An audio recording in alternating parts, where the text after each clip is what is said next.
Qur'on bilan fol ko'rdi. Xuddinki bitta ahmoq odam aytgan edik, aroqqa tuz solib ichsa halol bo'lar ekan deydi. Shunaqangi ahmoqona ish bu.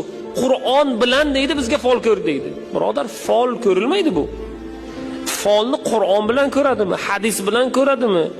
Ana o bitta chumchuqchasi bor yoki qushcha bilan ko'radimi, karta bilan ko'radimi? Nima bilan ko'rsa ko'raversin birodar. U harom.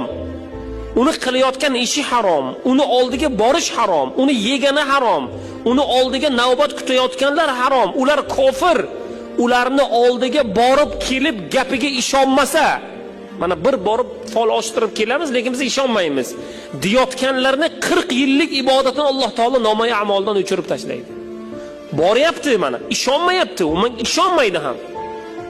Borganligi uchun Alloh taolo 40 yillik ibodatini habata qilib tashlaydi. O'zi ibodatga kirganiga 2 yil bo'lgan. Undan keyin 38 yil ibodat qiladi-ku, o'shalarni Alloh nomai amaliga yozmaydi. Shuning uchun ayollardan, qanaqangidir ba'zi erkaklardan, birodarlaringizdan ehtiyot bo'ling. Ayting birodar, tushuntiring. Musibatga sabr qilish kerak. Alloh taolo uni beradi. Yechimini beradi.